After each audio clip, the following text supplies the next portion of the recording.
Ce sont 199 concours de recrutement nouveaux, dont 14 concours directs, 121 concours de recrutement, 54 concours de recrutement exceptionnels spécifiques, 10 concours de recrutement à l'attention des Ivoiriens de la diaspora, qui sont ouverts sur les 423 concours administratifs pour la session 2026, soit un taux de 43% sur le total. Les concours de promotion au nombre de 224 représentent quant à eux 53% et prennent en compte 161 concours professionnels et 63 concours professionnels exceptionnels. Concernant l'entrée à l'École normale d'administration 2027, 6 concours dont 3 directs et 3 professionnels seront ouverts pour les 3 cycles, avec un recrutement de 600 personnes.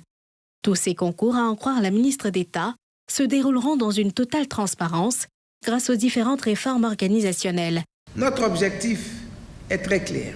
Garantir à chaque citoyen, quel que soit son rang social, quelle que soit sa position géographique sur le territoire national, un accès équitable à la fonction publique.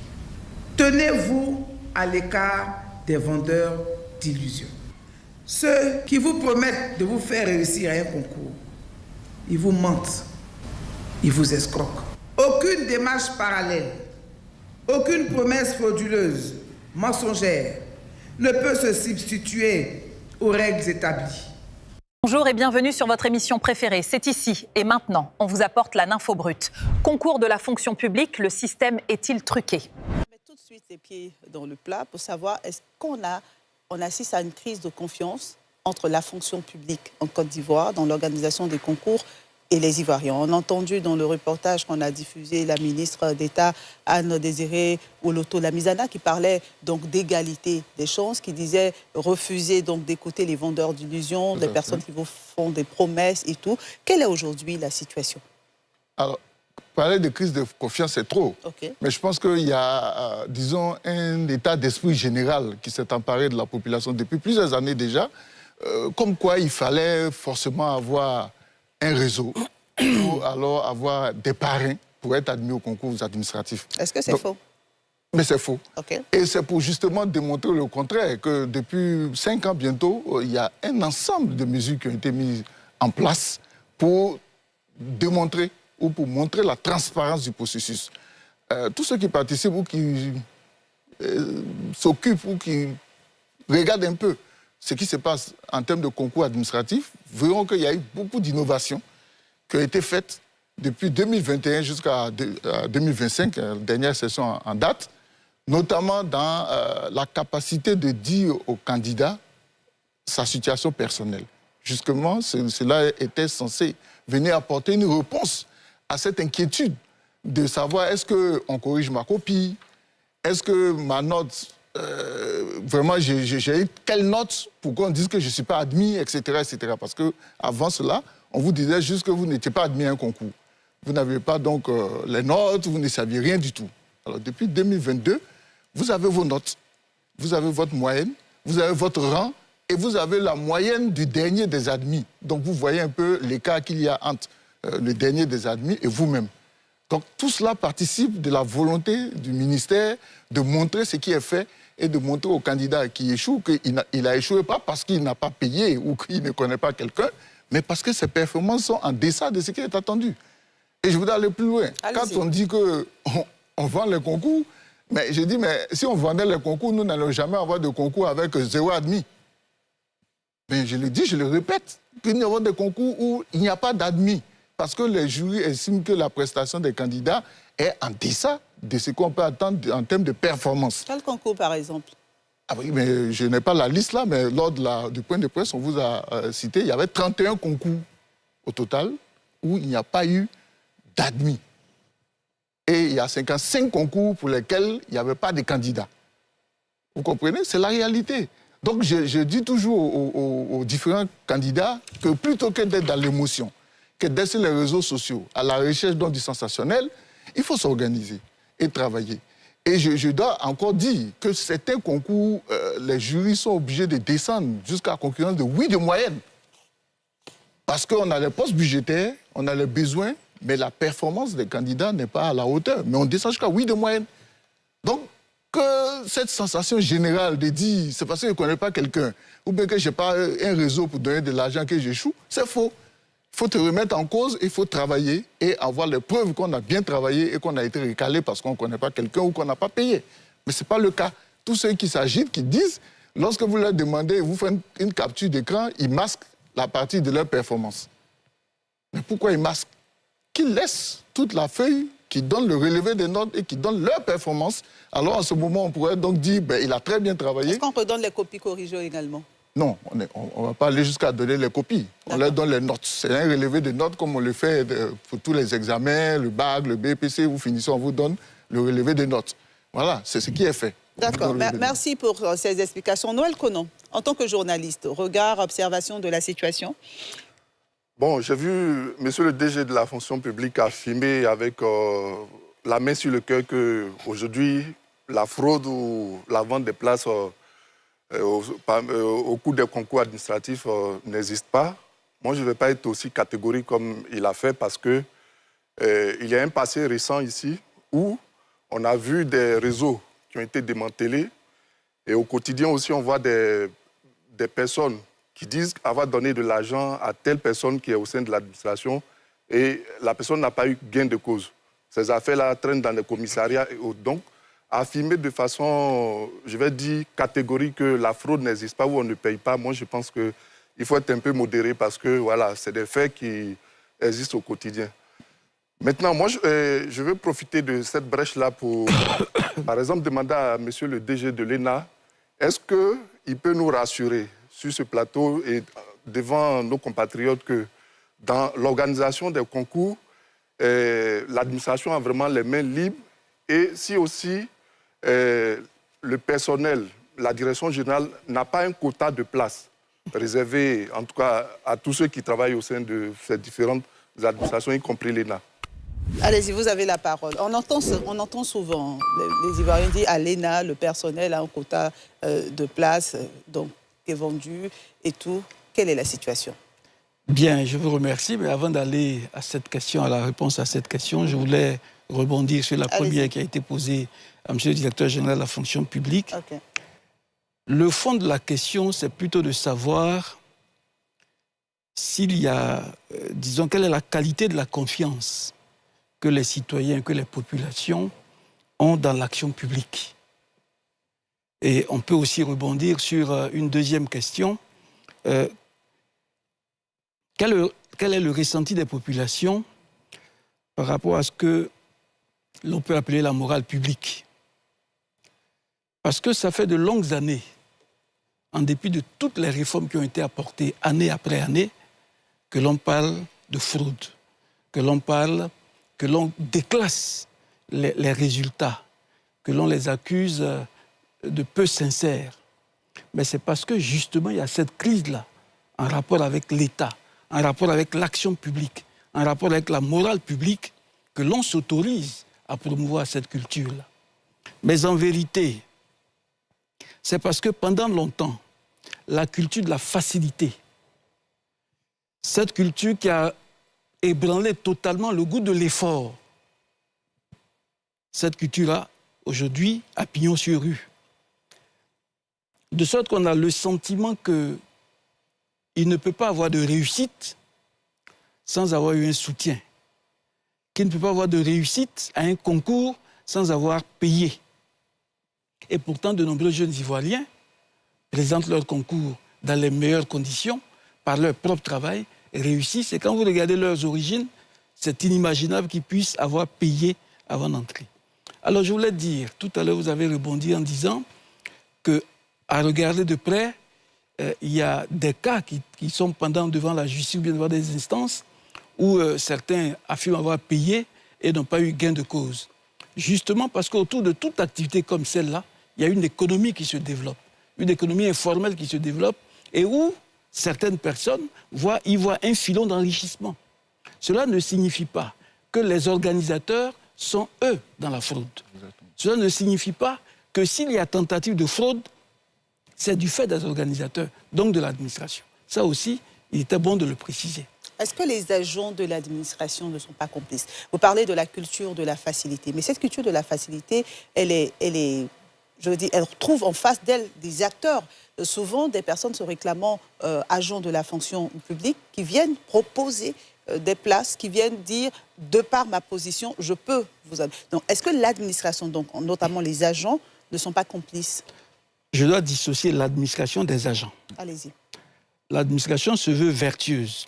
Elle met tout en place pour qu'il en soit ainsi. Vous avez le conseil de discipline, vous avez la charte des valeurs, le code d'éthique et tout cela que l'administration met en place.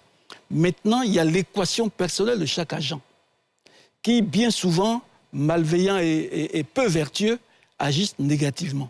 Cela ne signifie pas que c'est toute l'administration qui est gangrénée. Là aussi, il fallait le préciser. Mais il y a aussi des personnes qui ne sont pas de l'administration, qui se font passer pour et qui deviennent des arnaqueurs, des vendeurs d'illusions. Il faut en parler. Ce n'est pas seulement au niveau des concours. Même dans toute situation où il y a une évaluation, il y a cette tendance-là à croire que, où il y a une sélection, il y a cette tendance-là à croire que, etc. Donc ce que je voulais dire, pour rebondir sur votre question, en tant que directeur général de l'École nationale d'administration, j'ai pu vous dire que depuis de nombreuses années, des efforts ont été faits pour réduire cette propension à vouloir frauder pour accéder à l'École nationale d'administration. Vous avez demandé si l'administration a les mains libres. Mais bien sûr, l'administration a les mains libres. Vous imaginez, je suis nommé directeur général de l'École nationale d'administration. J'ai ma feuille de route, j'ai mes responsabilités. Je suis sous l'autorité de Madame le ministre d'État qui me donne les instructions et qui, dans les instructions qu'elle donne, dit « Je veux que les concours soient clairs, transparents, propres et qu'il y ait de l'équité. » Et qu'il y ait de la sincérité dans les résultats, et que les résultats ne soient pas contestés. À l'École nationale d'administration, des dispositions ont été prises pour sécuriser tout le processus. Vous savez, on va jusqu'à la copie unique. Chaque candidat a une copie unique. Parce que nous avons fait le diagnostic et nous nous sommes rendus compte qu'il y avait des aspects qu'il fallait corriger pour réduire toute poche de fraude. Nous avons fait ces efforts-là. Il reste entendu qu'à la fin du processus, on affiche les résultats, mais je dois vous dire également que le directeur général de l'École nationale d'administration que je suis ne participe pas aux différents jurys, ne participe pas aux décisions du jury. Le jury planche tout seul, décide et affiche. C'est lorsque le jury a affiché que moi, fort des résultats qui ont été donnés, je les communique à Madame le ministre d'État à titre de compte-rendu, et je procède à la mise en ligne. Donc, tous ces éléments-là, pour donner l'opportunité à chaque citoyen de comprendre que des efforts sont faits. Est-ce que les agents de l'ENA ont un quota? Je retourne la question. Est-ce que le fait d'être agent de l'ENA n'autorise pas le candidat à être compétent et à réussir son concours? La question aussi peut être posée dans ce sens-là. Je ne donne aucun quota. L'École nationale d'administration n'a aucun quota. Tous les agents qui y travaillent sont des fonctionnaires. Et à partir de ce moment-là, ils ont l'avantage d'être à l'École nationale d'administration, d'avoir organisé plusieurs concours, de savoir un peu les orientations qui sont données dans les sujets, de savoir un peu quelle est la méthodologie qui est adoptée. Et donc, pour ceux qui travaillent très sérieusement, il y a de fortes chances qu'ils aient un peu plus d'opportunités que d'autres. Mais je dois également vous dire que sur les 3 dernières années où j'ai organisé les concours, de nombreux agents de l'École nationale d'administration qui étaient candidats ont échoué. Là, on en parle de ça, on n'en parle pas. Il n'y a pas de quota. Donc, je voudrais m'arrêter là. OK, d'accord. Avant de donner la parole à Dr Kwame Christophe, qui, je suis certaine, a beaucoup de points à développer. Moi, j'aimerais revenir sur la différence que vous avez faite sauter à l'heure entre l'agent de l'administration et l'administration elle-même. Oui. D'accord. Ben, il s'est trouvé également des cas où des agents de l'administration ont eu à prendre de l'argent avec des citoyens dans le cadre de concours. Vous parlez de réformes. Est-ce que ces réformes impliquent des sanctions? C'est-à-dire, est-ce qu'on a des cas de sanctions? Est-ce qu'on a des cas d'agents de l'administration publique qui ont été radiés, renvoyés suite à des fraudes? Absolument. Tous ceux qui se sont rendus coupables de ces faits-là et que cela a été avéré ont été traduits d'une part devant le conseil de discipline, radiés, mais également lorsqu'il y avait des conséquences pécuniaires, la suite a été faite. Mais en même temps, il faut aussi que nous ayons le courage de dire que si des agents se rendent complices de ces situations-là, il y a le fait que les parents, eux aussi, sont culturellement disponibles à cela. Et ça, on n'en parle pas souvent. Moi, je vous donne un exemple. Il y a quelques semaines, nous avons organisé les journées portes ouvertes à l'École nationale d'administration pour présenter aux parents et aux élèves l'École nationale d'administration qu'on disait très fermée. Donc, il fallait faire en sorte que tout le monde découvre l'école, les formations qui y sont dispensées, les filières que nous y avons, mais surtout les conditions d'accès au concours. Et 2 masterclass ont été organisées pour expliquer aux futurs candidats comment se préparer au concours. Figurez-vous que des parents d'élèves sont venus à la place de leurs enfants et ont souhaité me rencontrer. Je prends le temps de les recevoir. Heureusement, je ne les reçois pas dans mes bureaux, mais je les reçois dans un espace qu'on avait aménagé. Et vous savez ce qu'ils me demandent? Qu'est-ce qu'ils peuvent faire pour que je puisse les aider à voir leurs enfants réussir? À moi, le directeur général de l'école. Je leur ai demandé s'ils étaient sérieux dans leurs questions, dans leurs démarches. Mais c'est toujours ce que nous rencontrons. Des parents vous disent, tout mon espoir, c'est vous. L'enfant n'a plus d'efforts à faire. On a vu le directeur général, c'est fini, l'enfant doit rentrer. Mais non, ça ne fonctionne pas comme ça. Et je le leur ai dit, et je les ai mis dehors. Ça ne fonctionne pas comme ça. Et tant qu'on aura à l'esprit que c'est ce qu'il faut pour que nos enfants réussissent, ils ne réussiront pas. Est-ce que ce n'est pas parce que ça a fonctionné comme ça pendant longtemps? Peut-être. Peut-être que ça a fonctionné, je ne sais pas. Mais je prends notre exemple. En 1996-1997, quand nous préparions le concours d'entrée à l'École nationale d'administration en qualité de professionnel, on nous disait, vous avez suffisamment d'argent. Vous allez jeter de l'argent à l'École nationale d'administration, vous n'y entrerez jamais. On nous disait aussi que si vous n'avez pas d'argent, ce n'est pas la peine d'y aller. Nous y sommes allés, nous avons réussi notre concours, nous sommes entrés à l'école, et jusqu'à aujourd'hui, le même discours perdure.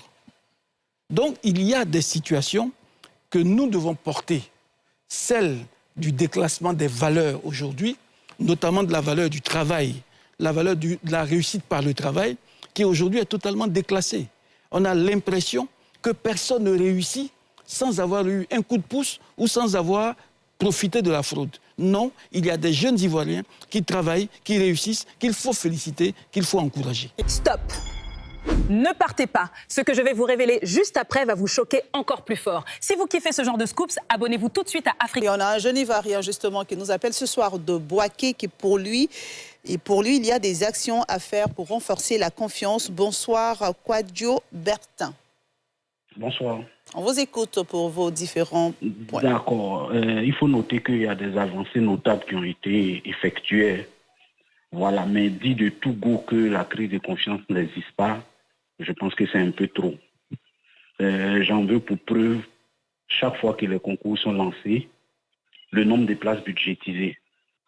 Nous avons des concours où il y a 15 places, où il y a 150 places, mais au résultat, on se retrouve avec le triple, voire le quadruple dans les écoles de formation.